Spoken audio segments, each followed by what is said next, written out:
Welcome to Great Gadgets and Gear. Take number 4.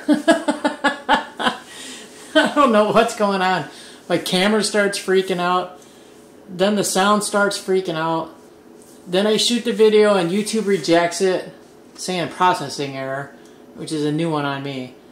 I scrolled the list of acceptable files and it was an MP4, so not sure what happened there. The only other thing listed was the video was maybe too short.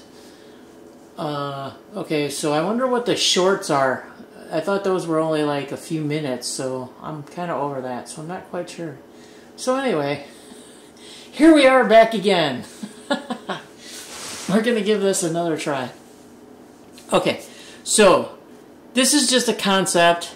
You guys let me know what you think. It's a concept on a type of a grab-and-go emergency supplemental kit bag, something I can grab when I'm running out the door or something. It's kind of for like if I want to take off with my friends for a weekend, or if I'm going to go off hiking or camping or kayaking, you know, a variety of things. I want to have some dedicated certain stuff that I know I have capabilities for. No matter what happens, because I never know if I'm driving my truck, which is loaded for bear. It's actually it's quite stocked. I can cover a lot of capabilities in my truck, and I usually don't leave my truck. My truck is usually always with me because I love my truck. You know, I can tow stuff. I can bring my kayak and my bicycles and stuff. So it's great. I love it. I could tow a camper because I'm going to get one of those pretty soon. A couple of years maybe. And so it's great. Plus it gives you tons and tons of capability. There's tons of places to store stuff. You can haul a lot of stuff. And I kind of like, sort of I guess I don't know if you go Girl Scout or Brownie. But Girl Scout or Brownie, you know, they're kind of being prepared for as much as you can be anyways. So that's kind of how this came about. So you're going to have to check it out. Alright, so this is just in a Granite Gear bag. It's a Sil Nylon, really super lightweight bag. It came in a kit, which is nice. It was either 4 or 6 bags, all different sizes, so you could pick what you want to use. It's interesting, though. It's a really thin Sil Nylon, see-through, but they put this almost like waterproof zipper thing on here, which is kind of funny, but oh well, it kind of conceals it. Alright, so I'm going to go through what's in the bag. Alright, so the first thing I have in here is a Eaton emergency radio. I have the original version, the red one, the Red Cross one, and it's got the solar panel on top, which really doesn't work very well, and then it has the crank. It's analog like this one. This one's analog, which I don't have a problem with. I mean, I'd like to know about the digital ones, though, so let me know if you have a digital one, something small, compact like this, that's really good. Let me know what it is, where you got it from, or how much it runs, and maybe I'll check it out. This one I liked because it was neat, because it has the crank for, and it's still by the Red Cross, it has the crank for emergency, but you can charge this one up ahead of time of your adventure or you're going out to make sure it's fully charged when you leave. And then you got the crank, you know, in case you have a long extended stay or whatever. It has your basic flashlight, and it has the AM, FM, and then the weather bands, which is what I really like about these radios. Super cool. Plus you can get news. You know, you have AM if you got reception somewhere. You can get some news if you're stranded or something like that, or whatever, or if a storm's rolling in. So these are really neat little radios to have. I have a wide variety of them for at home, travel, etc. And so far, Eaton's proved to be a very good brand. So I do like those. Alright, the next thing in my kit is a flashlight. And I have a few of these. This is a Nitecore case. I just like it because in case of emergency, I can strap it to a bag or something if I'm lost, separated from my group, or out on my own or whatever. So it's a ThruNite flashlight in here though, not a Nitecore. But anyways, I haven't had a lot of luck with these. I loved them when they first came out. I was really excited about them. They were in a good price range, and they had some really powerful capability for the money you were paying.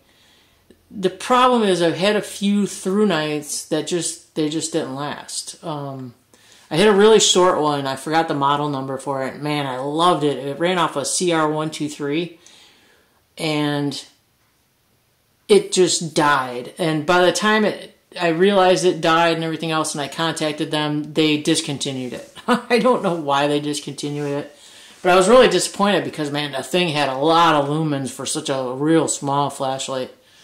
And I kind of like to stay within the same battery frame. I don't like to stray too much and have too many wild different types of batteries. So I'm trying to streamline that. And these run off of 18650s, I believe. But they're very powerful. You can only get so much out of AA and AAA. So, but this is a really good flashlight. I like it. It works. It's charged up. I just went through charging of everything I could find. Since I have a bad habit of forgetting to do that. Alright, the next thing in my bag is... This is a very, very old external battery pack made by PowerGen.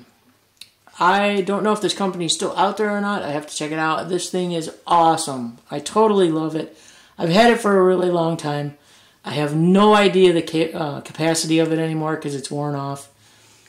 But this thing holds a charge and storage forever. And it's been out in my truck in the cold all winter long for I don't even know how many years. And this thing still works. When I gathered this up, it had been more than 6 months and it was only down 1 bar, even after being out in the cold. And then I have my iPhone, really long cable. I don't know where that came from. And then there's actually I think there's a cable. Yeah, there's a cable in here for a different type of charging. I don't remember what it is offhand. But it was nice that it was kind of built in there. And you got 2 ports. You got a 1/2 amp and a 2 amp, which is the one I use. And there's a little tiny light there, which I think is funny, but it works. All right. So I got a way to charge my phone and another accessory that runs off whatever that is. So that's nice. Gotta have your phone charged. Alright, the next thing in my little bag here of tricks is a Princeton Tech, really old, don't know how old, Remex headlamp. And I like this one because it can swivel around, which is neat, like that. There's way more powerful ones now and way more updated ones, but I just had this one, so I kind of just threw it in there as a backup. It runs off of AAA. Batteries again. Let me know what you guys think about batteries. Rechargeable versus just regular throwaway batteries. I bought a bunch of rechargeable ones and I like them, and some of them have longer life cycles than others. But I have a bad habit of leaving batteries in equipment, and then by the time I remember to, oh, you gotta change batteries, they're corroded. Luckily, it just happened in one of my flashlights, but luckily I hit it with a wire brush and the flashlight still worked, so I got lucky. But, so, rechargeable versus throwaway, and then keep the batteries in the headlamp or keep them separate. Now, I bought Duracell, those 10-year ones they advertise for storage. It didn't make it no 10 years. I had the package. I don't remember where I had it. It was along with, outside this headlamp, stored in the same bag, I think. But nope, by the time I went to go to use them, they were all corroded. And who keeps a receipt for years and years and years? So I couldn't get my guarantee. Anyways, so let me know what you think. But this one's kind of cool because it has the white light and it also has green light. So it's cool for at night to save your vision. So it was just, you know, a neat little extra have, especially like when you're camping and stuff. So, okay, so we got another thing of light. And then, oh, I also have another cable, which I guess I don't need now, but because it's the same kind of cable that's tucked into that. But it's retractable, but I guess it's always good to have redundancy. Alright, we're getting down there now. This is a really cool thing. I've had this for a really long time. This is a Garmin, I think it's an eTrek 20. Let's see, let me turn it on. It's a map thing. GPS. God, I haven't used this in so long I can't even think. Let me get this thing powered up though. Yeah, okay, so you get a map, you get a compass, you can mark your waypoints, it's got a trip computer, battery's low, I just charged these batteries. Uh-oh, those batteries rechargeable must be at the end of their life cycle. I don't even know what button to push to make that go away.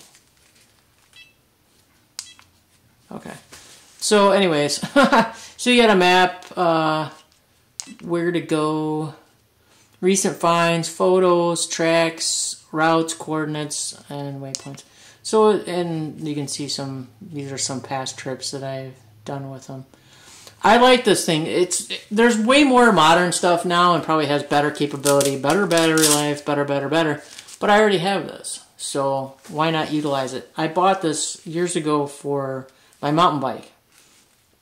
I used to have this mounted on my handlebars and I would mark my trips, and if I saw something cool, certain places I'd mark the waypoints or whatever in case I wanted to show somebody later. So just a neat little thing here. Wow, oh no, that's not right. The date's not right. Okay, so my battery's really, really dead low. But, so now if my phone, turn that off. If my phone goes dead, or if I don't have any reception, I can use this. So it's nice to have a backup. Yeah, I just charged these batteries too, Duracells. Wow, they must be crapping out. Again, storing stuff inside it or outside of it.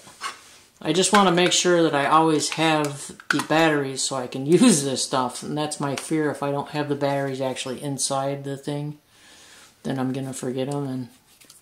And man, this cover worked really good. You can see it's all banged up from falls on my mountain bike, but man, this thing's pretty good shape. It's got a couple gouges on it, but it's fared pretty well, so it's worth buying these protective covers. Alright, so, but for other people out there, if anybody's got these Garmin GPSs or other brands, let me know what you think. Let me know what model you have, what you like about it, what you don't, what your price point is. Because I haven't seen one of these for years, so I don't know what's out there now. So let me know.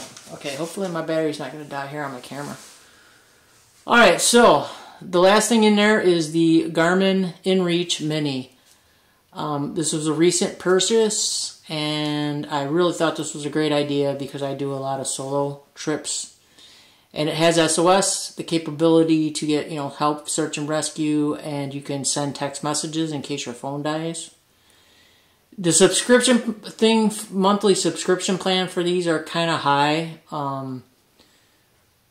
But versus satellite phones and some other communicators, I found that this was going to be cheaper because I'm really only going to use it during the summer months when I do my heavy traveling far distances and places that are not always friendly. So I thought this was a really good thing to have. But again, if you have something else, if you have other options or suggestions, or you own something, leave it in the description. Help some other people out. Let them know. And share the information. Okay, so there we go. Now we're going to get to the babble part. So if my battery cuts off, oh well. But I have to say this, and I hate having to do this. But if you are a troll, you're going to want to move along because rude, negative, hateful comments will not be tolerated on this channel at all. Your comments will be deleted. You will be blocked from the channel. That simple. Don't waste my time, your time, or other people on here, their time. This channel is to help and support, share ideas, share concepts, share information. It's a positive channel. I don't want any of that hateful crap on this channel, so it won't be tolerated. Everybody else, I really appreciate it. You've stuck around. It's been a hard year. Hopefully things are turning around and I'll get out some more videos for you. Hopefully it's going to be content you like and enjoy. Feel free to offer suggestions and I'll do what I can. I don't purchase gear specifically to review, but I do review the gear that I buy. Mostly the stuff that I like and I find might be helpful for you or worth the money. Very rarely do I post negative reviews. I mean, I will if they're really bad and you're going to lose your money, or but I try not to. I try to tend toward the positive things that are helpful to people. But I also don't want you to lose your money, though, buying something that's promoted that's just really horrible. But so far, that really hasn't been a case, been an issue. So let me know what you think of my little emergency grab-and-go concept bag. Your thoughts and opinions are appreciated. Your comments, say hi. Drop me a line, say hi, how's it going? You know, hopefully I'm getting back in the swing of things. I really appreciate y'all sticking around. So, till the next video, take care.